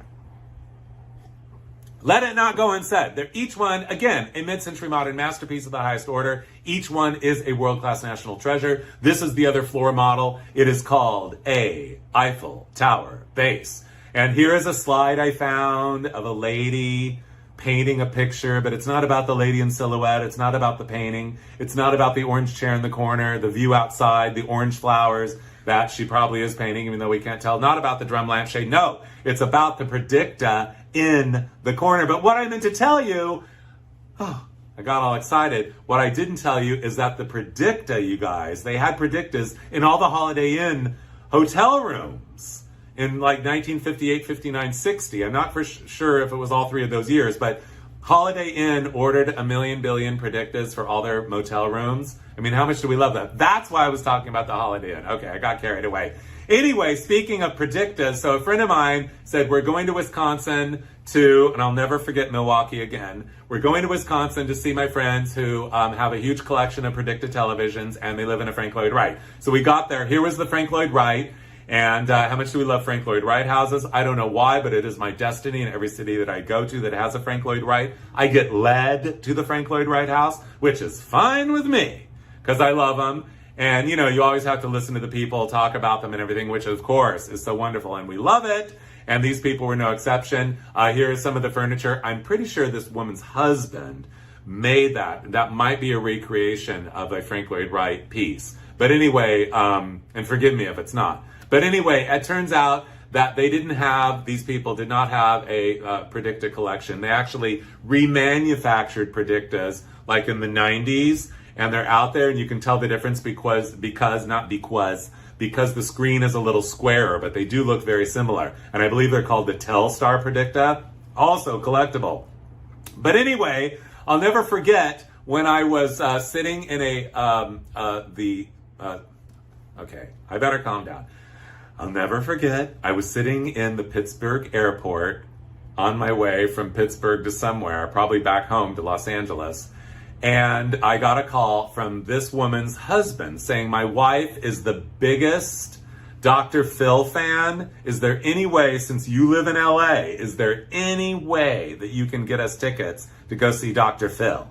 And I'm like, well, funny you should ask. As a matter of fact, I do know somebody who works on the Dr. Phil show. So I called that person and they got front row seats and all's well that ended well. Anyway, what I was going to say, as well as when I was in that living room with those people, I got a sense, I think I smelled it, a classic car in the garage. I said, what's the classic car in the garage? Turns out they opened the garage door, 30,000 original miles. It is the 1961 Suburban Station Wagon by Plymouth. Isn't it gorgeous? I know. The attitude of those eyebrows, the sculpt of that front end is outer space age, science fiction, divine divinity, like few cars, if any other car ever of all time. I am very proud. Some people say, do you own any cars? Well, here's one right here. Yes, indeed. It is the 1961 Fury two-door hardtop. And I wanted for us right now to behold the glory of, first of all, that glorious roofline. Second of all, that sky-high rear window, the overall entire cohesiveness of the sculpt of this car, those two taillights there all aglow, and yes, the ultimate crowning touch to the rear of the car is not two fins, but one center fin. Where do we begin? I know. Speaking of telephones, I don't know. We were going to go from the mint green car to the mint green telephone, but I added in the Fury two-door hardtop. Anyway, the industry standard, the Bell 500 until introduced in 1952. What color was yours? We had a white one and a yellow one, I remember growing up. But anyway, speaking of ice cream, were we talking about ice cream? I don't think we were, but we should be. I love this vintage slide. They're introducing a new petite phone model. Maybe it's called the Princess. I don't know. I'm more about the vests, the stripes, the straw hats, the derbies, the foil frame on the background. The phone company is promoting a phone by giving out ice cream. That works for me. Ring-a-ling-a-ling, ding-a-ling-a-ling, I'll take some ice cream. Thank you.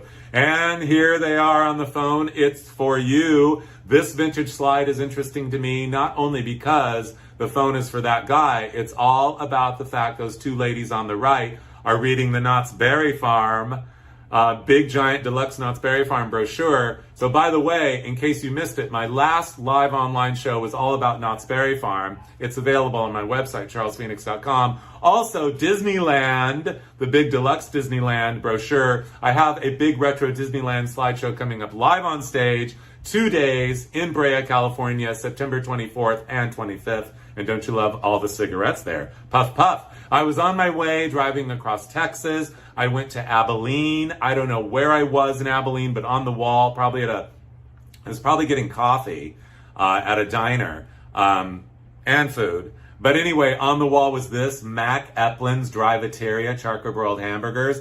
And I just had to take a picture of it because it was one of the first drive-thrus in Texas, maybe the first. And there's a phone there. So you drive up to the phone, you read the menu, and you call up, hello, I'll take. I love that. I love it so much that indeed I am so happy to report to you JB's Drive-In of Greeley, Colorado has reopened. We were scared that it was going to go away forever. It's now called Jess's Drive-In, but nevertheless, it is still there. I hope those root beer letters in neon are still there. Oh, I know. Not only do they serve you in your car, speaking of car hops, they also serve you in this dining room. Where do we begin to behold the glory of any dining room that looks even remotely similar to this? Those kind of old-timey kind of chandeliers with their hurricane lamps up there. I know. All the Formica, even on the wall, and that family of orange booths, that vinyl, the quality of that vinyl, the design of the sides of the booths, sitting in the booths, everything about it. And of course, the reason why we're talking about it is not because I ordered a plastic basket full of fried chicken livers. I know, I'm weird. I like chicken livers. I don't have them very often though, like once every 2 years. But anyway, what I was going to say is, it's like you sit down and you phone your order in. Is that genius or what? It reminds me in my hometown of Ontario, California, when I was a teenager, for about a year, there was a restaurant called Hamburger Ding-a-Ling, you guys. And exactly, you'd go in, you'd sit down at the table, you'd look at the menu, and you'd pick up the phone at the table, and they would pick up in the kitchen, and you would order what you wanted, and then you'd hang up, and then when your order was ready, they'd call you. I know. I mean, your phone would ring on your table. That's genius. Where do we begin? I know. Speaking of Greeley, Colorado, outside of Greeley, Colorado, I love unusual, eccentric collections, and I love eccentric people. I love eccentric collectors. And this man is one of them, Lee Maxwell. You get there as if you don't know what you're going to see, and collector of odd and unusual, and like he reveals it. Like we already know. You're the world's leading collector of old and unusual washing machines.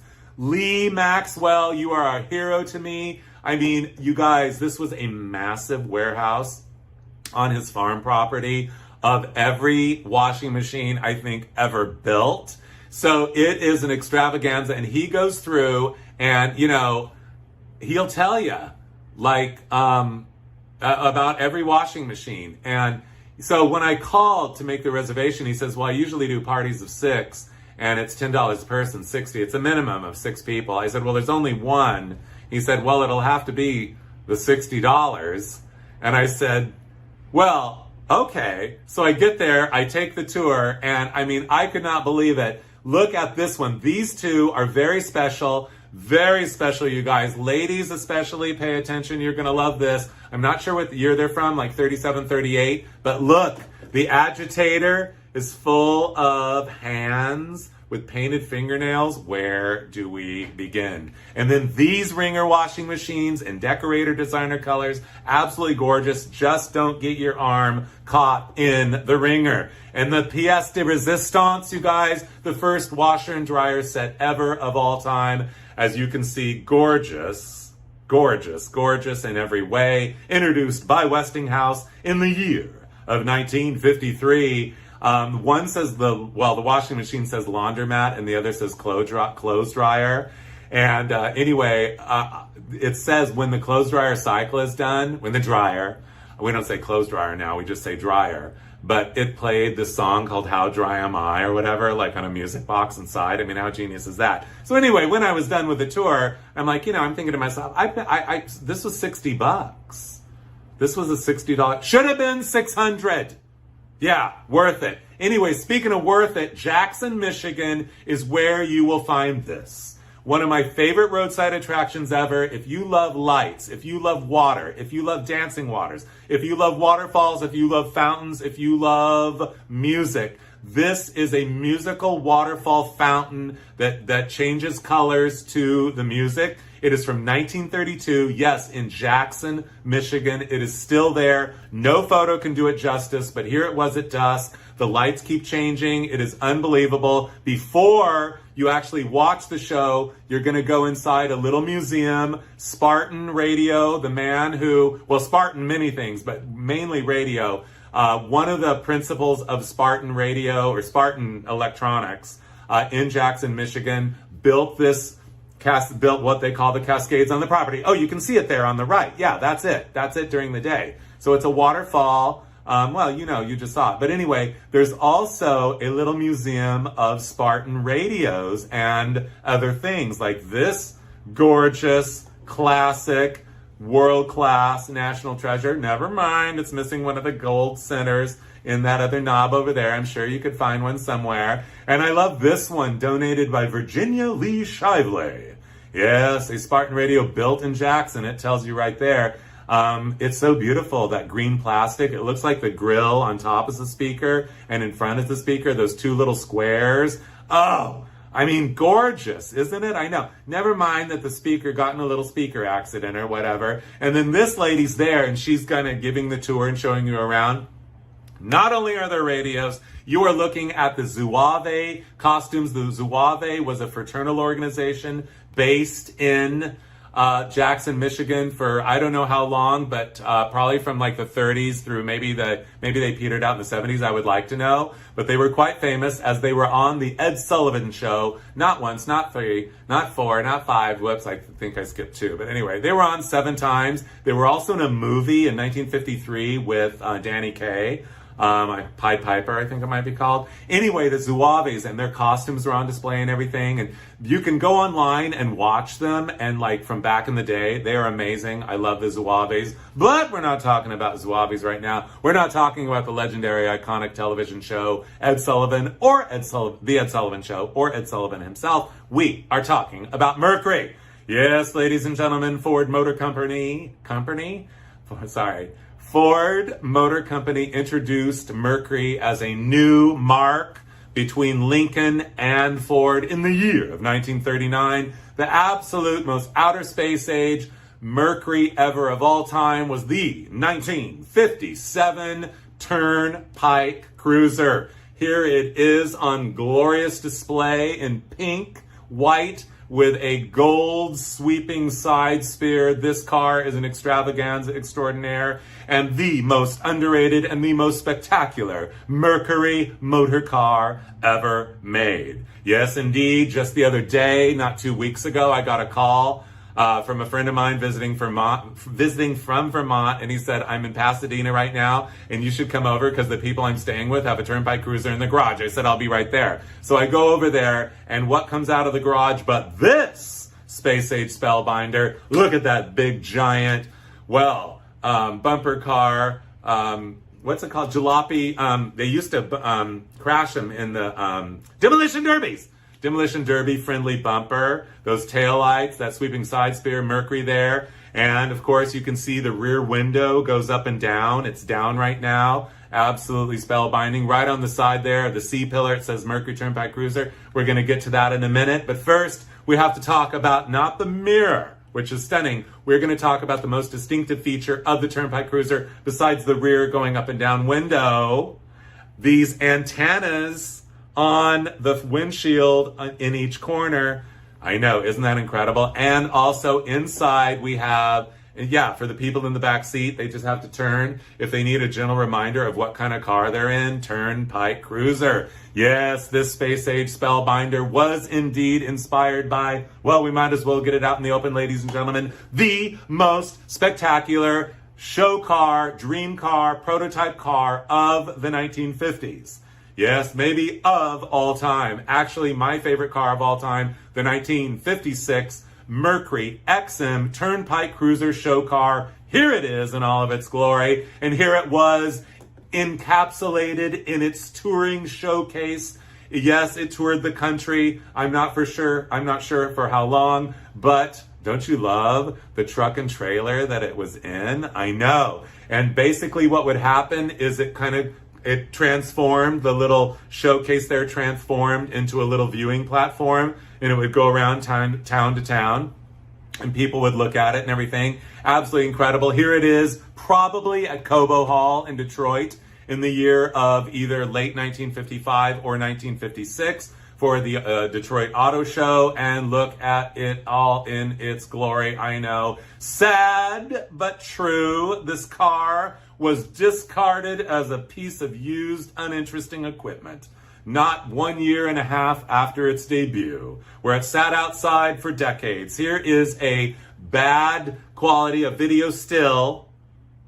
Yeah, it's a video still, so that's why it's all fuzzy, of what it became, sadly, tragically, in which it remained for decades. It sat outside in Detroit, and then it sat outside in California, and as you can see, the car was, in total, ruin.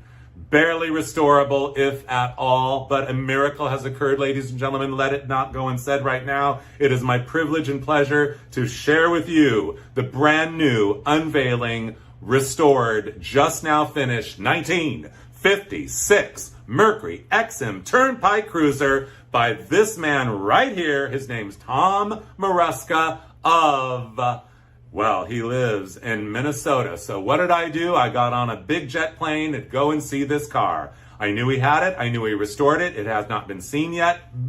A little, but barely. So I went there, and there it is in all of its glory. Where do we begin? Exquisite in every design detail. Don't you love those headlights, those lunging forward front fenders, and those bumper ends there? Not one bumper all the way across, 4 little bumper ends for your pleasure and mine. Not to mention the grille. in 4 pieces, not to mention Mercury across the front. You want to see a little more of the way that front fender sweeps forward? Fine, be that way. Look at the way that bumper wraps around. Look at those bumper ends there, all 4 of them. Look at the spinner wheel cover, happened to have come off a 1956 stock Mercury. Look at those little 3 hash marks there. Look at the sweeping line of that side styling and the words XM Turnpike Cruiser. The rear of the car is no disappointment either in all of its glory. There it is. That taillight is, well, a taillight to end all taillights. Look at that dual exhaust coming out of the sides. That sweeping side styling and that where it says Mercury right there. Oh, and that tail end. Yes, that big splash of stainless there, that rib stainless. That little thin bumper. Yeah, you know why there's barely a bumper there, don't you? Yeah, this car isn't meant to be bumped. Look at the sweeping style lines as they jet out of that cockpit indeed. That roof line is gorgeous, and yes, you're looking at 2 taillights up there as well. There they are, ready for their close-up. This car is indeed, as I said, one of a kind and a true miracle that it has been restored. And you want to look at those T-tops there. Aren't they gorgeous? I know, and that spear, a very good look at it right there.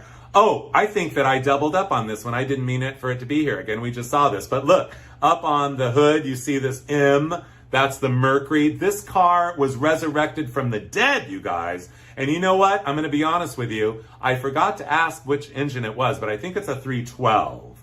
But there are several custom component parts here, like that air cleaner. Don't you love that? I know. And those valve covers, they say Turnpike Cruiser on them, just like the Turnpike Cruiser of 1957 did. Here is the cockpit right here, right now. Look at that room for 4 I put 3. Room for 4 passengers, absolutely glorious, spellbinding, hypnotizing, and mesmerizing. And have we mentioned the color? I know. Look at the graduated instrument cluster from up top. Those knobs, that steering wheel, the horn ring, and the gear shift lever, those seats and everything. Oh, there's that steering wheel. Ready for its close-up, as are those instruments. Look at that turned aluminum there in the centers of the instruments.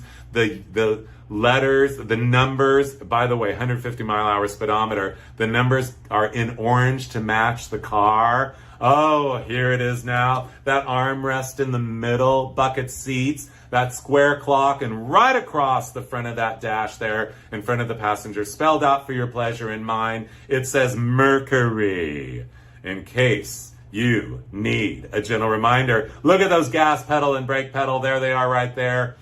Absolutely the most gorgeous gas pedal of all time. You're going to sit in the back seat. That's fine. You're going to bask in the glory of the glow of it all. Look at that side panel there. That armrest in the middle on both sides. You are going to be extra cozy, comfy. Indeed, a door panel. How much do we love door panels? This one is ready to take flight. That armrest starts at the beginning and goes all the way back. Very few, if any, armrests ever did that. Of course, power windows, absolutely. And this is the crowning touch of the car, the glass T-tops that go up when you open the door. And yes, let it not go unsaid, we met him earlier in the very beginning when we saw this car, and now we meet him again. This man, Tom Maruska of Minnesota, is a hero of mine and a hero to all of us forever until the end of time, because he is the one that went to the expense and had the expertise and the time and the energy and the know-how and the everything elseness to magically put this car in his garage. And I don't know what happened. It went in the garage, a total mess, deteriorated after 50 or 60 years of sitting outside, and voila! So I say to you, Tom Maruska, you are a superhero, a master of your craft. I know. I mean, it's a lot. And this is a true miracle of mid-century modernity. To have the 1956 Mercury XM Cruiser restored for us. Look at that paint. This car is like creamsicle delight. Look at the car in action. Look at those spinners. Look at those taillights. Up, down, Oh, here it comes again. So I went to his property and he drove it around for me. And I will never recuperate as long as I live. Behold the glory. I wished for this car to be restored for decades. Look how sparkly it is. And indeed, it became a reality. Ladies and gentlemen, be careful what you wish for in your life, because your dreams may come true. And then I said, excuse me, Tom, will you please let me maybe just, oh wait, look, there, here, when you open the door, the T-top goes up. Oh yeah, all automatic and everything. I know, it's all too much. There, and there it is, behold the glory. I know. And then I said, will you let me sit in it, please? And he's like, of course. Like I said, I want you to be careful what you wish for in your life. Your dreams may come true. I also want you to know that wishes stir the stars. Dreams steer your soul, and goals move mountains. I want to thank you all for joining me here tonight for Mad for Midcentury. There's a lot more where this came from. You can tell my passion is real. It's from the heart, and it is because of you that I'm able to continue to do this. I very, very much appreciate your support, your interest, and all of your nice comments and everything. So I'm Charles Phoenix, bidding you good night, and yes, we are all mad for Midcentury. Behold the glory. I know. It's all just too much. I know. Okay, I'll see you guys later. Bye.